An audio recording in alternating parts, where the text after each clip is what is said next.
Hey guys, this is Ben Steele, and I want to do a sort of quick tabletop review on a product from a company called FirstEdge. Now, FirstEdge has been out for a little while now, and there's some really nice reviews on several of their fixed blade knives, and I'll show you one of those in just a minute. But I haven't seen any reviews yet on their folders. Now, they only make, I guess, one style of folder, although it does come in several different options. So before we get into the blade itself, I want to talk just a little bit about the company.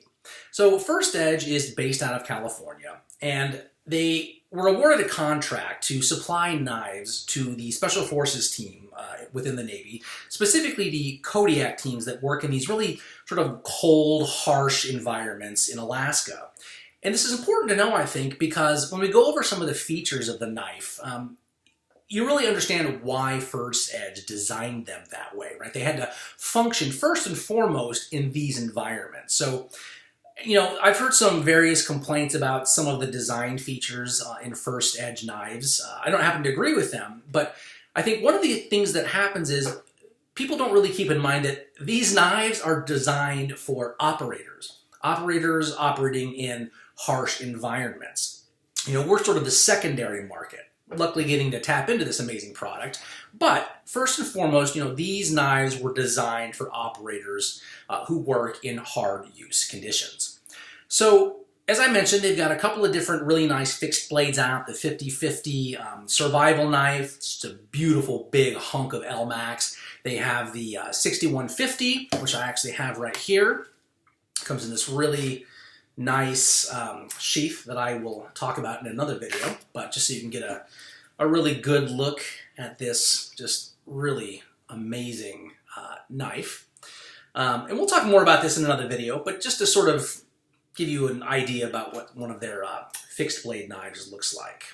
Okay? But what we want to cover is their folding knife. So they have one model with several different variations, right? So these are the 1650 to 1655 folding knives. So this is the 1650 assisted opening folding knife. So they have a couple different versions, right? They have just a normal opener, they have an assisted opening, and as long as it's legal in your state, they also have an automatic opening. In addition, while this knife is a drop point blade, they also have it in a Tonto style, if that's sort of more your thing. So let's just go over some of the specs here before we go any further. So the blade steel is ELMAX, which I think if I maybe get close enough, you might be able, hopefully that focuses, but right up in there. Yeah, okay. So this is ELMAX Steel, and if you don't know much about ELMAX, it's an amazing stainless steel. Its edge retention is off the charts. There are very few steels that are in the same category, and those steels that do exceed it in edge retention, something like S110V, are really terrible in terms of toughness. So ELMAX, like I said, amazing edge retention. It's also one of the toughest stainless steels that you can buy. So this is a really, really sharp, really tough knife. So again, ELMAX steel, the blade thickness is 0.132 inches. It's hardened to a Rockwell of 60 to 61. Again, this is the drop point blade, but again, they have it in the Tonto as well. Now here we've got G10 scales in black. This is a really rough texture. So remember when I said that some of the people were complaining about some features FirstEdge knives they didn't like, and one of the things you'll hear sometimes is, yeah, I don't really like how rough the scales are. They're gonna tear up my pants or something. And I also mentioned that it's good to know why these knives were created, so you can understand why they put this really grippy G10 on here. You know, you've got these operators working in not only harsh weather environments, but it's cold and wet, right? So you do not want something that's going to slip out of your hands. And trust me, this knife is not going to slip out of your hands. All of their knives, right? 6150, same coarse G10 handles. this thing provides a beautiful, beautiful grip. Yes, it's a little rough. It has the potential, if you rub it back and forth on your pants, to maybe tear it. But, you know, if you just treat it like a pocket knife and it goes in and out, you're not going to be tearing up anything. So I actually think this is a great feature. I love the really coarse G10 handles. You've also got a really nice pocket clip, although it does not appear to be reversible, so just keep that in mind.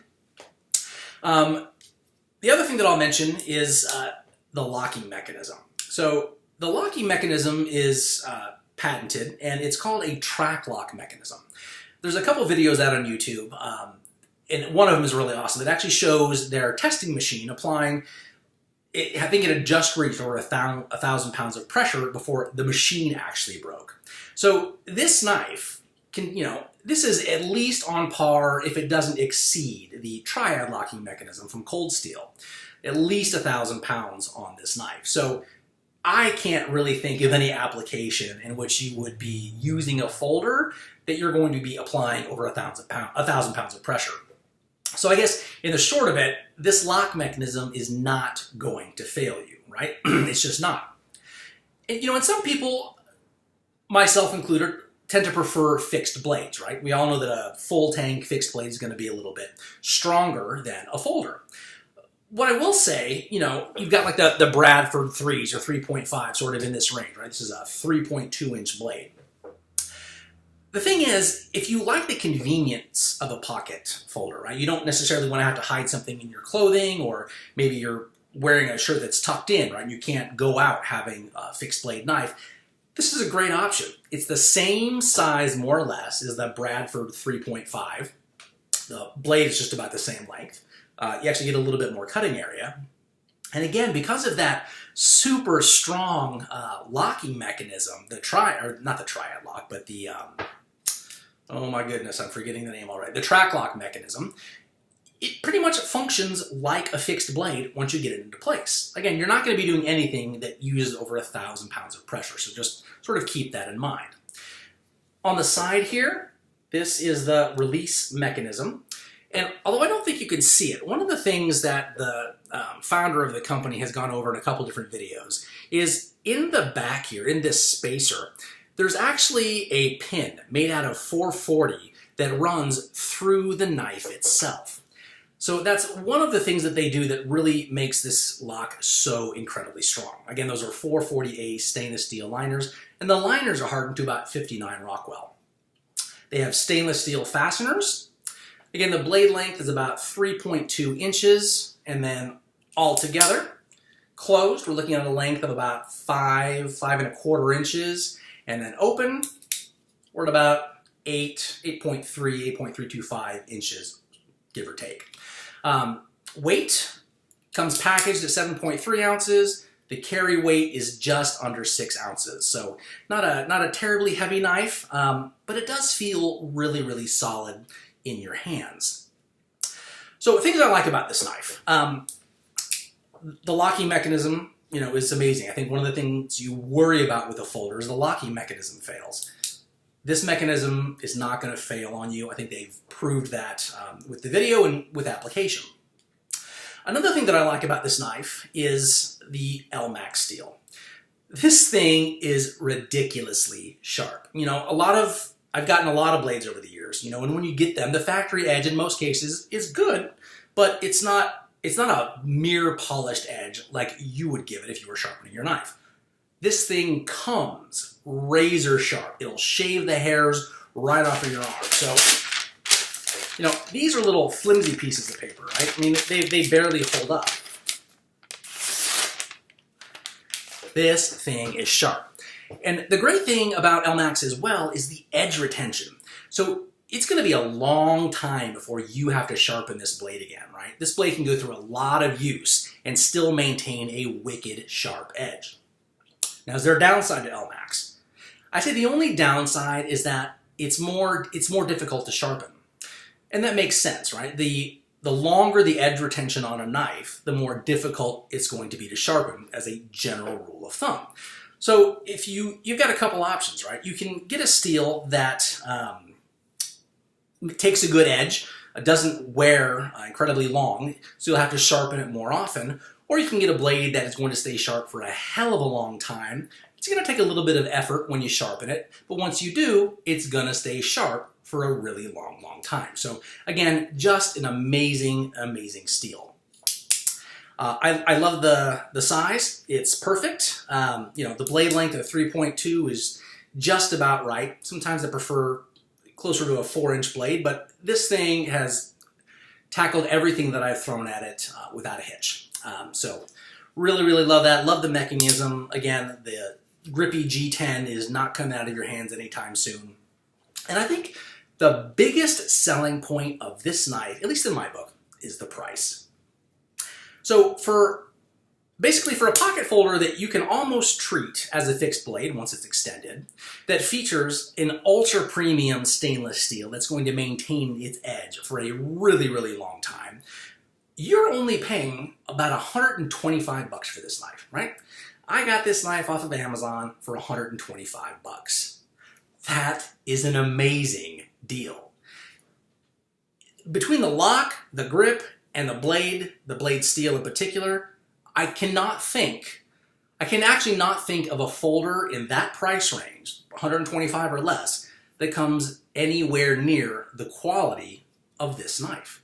So again, from a functional standpoint, amazing. From a price point, even more amazing. This is a solid folder. So that's sort of why I wanted to do the tabletop review. Again, you've seen a lot of reviews out there on the 5050 or the 6150, but not really anything on the folder yet.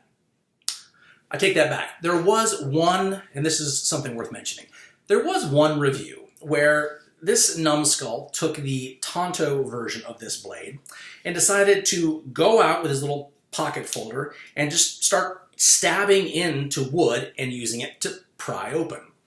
And in the video, the tip broke off. So here's the thing. ELMAX is incredibly tough. It's got an incredible edge. Especially with a Tonto blade, these knives are not meant to be pry bars. They're just not. They're not meant to be hackers. The 5050 is an entirely different story, right? It's a survival knife. It's sort of made to do those things. 6150, you know, I think you can handle the same thing. They're designed to do that. This is designed for a lot of applications, but a survival knife, it's not, and it was not intended to be. So I think you got to be a little careful when watching some of these reviews for people that go out, put the knife through functions that really it was never intended to be put through, and then complain that there's something wrong with the knife or the company because the tip broke off while you were trying to pry out some wood or something, right? It's just, that's not the function of a folding knife. So I don't think that review or the tip coming off actually speaks poorly of FirstEdge or this knife at all. It was put to a use that it just was not designed for. You know, along that same note, FirstEdge is also really good about taking feedback and improving their products. So in the first model that they offered, this area sort of right in here was open. And there was a little thumb stud that came out just a little bit. So I think it was the same reviewer with the tip who complained that, you know, when you pulled the knife out of your pocket, the thumb stud would sometimes get stuck there. Well, you know, the great thing about FirstEdge is they didn't just say, you know, oh, that's too bad. They went in and they removed the thumb stud and closed it up, right? They took the feedback, they improved the knife. So you've got a great product, a great company who I think incorporates feedback from users and uses it to change their knives, and they're offering these things at a great price. USA made, $125. I really don't think you can do a whole lot better than the FirstEdge 1650. So check it out, and I'll come back another day soon with a tabletop review of the 6150. Thanks, guys.